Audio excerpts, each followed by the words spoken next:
بسم اللہ الرحمن الرحیم۔ حضرات محترم، آج میں آپ کے سامنے ایک ایسا عمل پیش کروں گا، وہ عمل جادو جنات کے حوالے سے ہے۔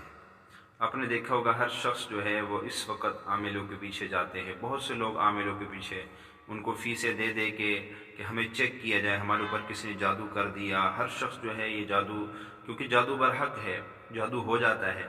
تو آج کی اس ویڈیو میں آپ کو اتنا آسان اور بہترین طریقہ بتاؤں گا کہ آپ کو کسی عامل کے پاس جانے کی ضرورت نہیں ہوگی۔ آپ خود جو ہے اپنا علاج خود معلوم کر سکتے ہیں کہ آپ پر کسی نے جادو کیا ہے یا نہیں کیا ہے۔ آپ یہ خود بڑے آسانی طریقے سے آپ کو محسوس ہو جائے گا، اور آپ اپنے گھر میں کسی اور کو بھی چیک کر سکتے ہیں کہ آپ پر کسی نے جادو کیا یا نہیں، بجائے اس کے کہ آپ کسی عامل کے پاس جاتے ہیں۔ عامل میں بہت سارے جنہوں نے اس کام کو کاروبار بنایا ہوا ہے، اور وہ مریض کو اپنا گاہک سمجھ کے اس کو چیک کرتے ہیں، اس کو اللہ کی رضا کے لیے یہ نہیں، بلکہ اکثریت یعنی بہت اچھے لوگ بھی اس شعبے میں ہیں، انتہائی اخلاص والے لوگ بھی اس شعبے میں ہیں، لیکن زیادہ تر آج کل یہ کاروبار بنا ہوا ہے کہ تعویذ جادو چیک کرنے کی بھی فیس لی جاتی ہے، آگے جادو ہو یا نہ ہو۔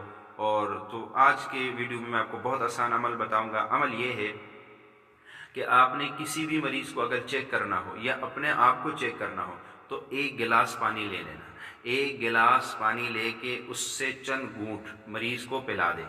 چند گھونٹ پانی مریض کو پلانے کے بعد آپ نے اس پانی پر 3 جو ہے آیتیں پڑھنی ہے، 3 الفاظ جو ہے وہ آپ نے پڑھ کے اس پہ دم کرنے ہیں، اور وہ الفاظ یہ ہے، سب سے پہلے آپ نے پڑھنا ہے الف لام میم، الف لام میم صاد، الف لام میم را۔ اس کو پڑھ لینے کے بعد آپ نے اس پانی پہ دم کر دینا۔ دم کرنے کے بعد آپ نے مریض کو دوبارہ وہ پانی پلانا ہے۔ اب مریض سے پوچھنا ہے، پانی کا ذائقہ اگر کڑوا یا تلخ محسوس ہو تو سمجھو اس پر کسی نے تعویذ کی ہے، اور اس پر جو ہے جادو بندش کا معاملہ ہے، اس پہ جادو بندش یا تعویذ کا مسئلہ ہے۔ اور اگر پانی کا ذائقہ کڑوا محسوس نہ ہو بلکہ اس کا ذائقہ میٹھا اور نمکین محسوس ہو تو پھر سمجھو یہ جنات کے اثرات ہے۔ اور اگر پانی بالکل نارمل ہو، جیسے پہلے تھا ویسے ہی ہے، تو پھر یہ جسمانی بیماری ہے، اس کا علاج ڈاکٹر یا حکیم سے کیا جائے اور عاملوں کے پاس نہ جایا جائے۔ اگر اس طرح کا مسئلہ ہے جس طرح میں نے بتایا کہ کڑوا یا تلخ محسوس ہو تو یہ بھی جادو کی علامت ہے، اور اگر میٹھا اور نمکین محسوس ہو تو یہ جنات کی شرارت ہے۔ اس صورت میں پھر جو ہے وہ قرآنی جو ہے علاج کی طرف رجوع کیا جائے۔ اس کے ذریعہ اکثر یہ ہے کہ منزل پڑھ پڑھ کے دم کر کے، منزل جو ہے وہ کتاب ملتی ہے، وہ 3 دفعہ پڑھ کے صبح شام 3 دفعہ پڑھ لیا جائے، پانی پہ دم کر کے، خود بھی جسم پہ بھی چڑھ کے، گھر میں بھی چڑھ کے، انشاءاللہ اسی بھی آپ کا جادو ختم ہو جائے گا۔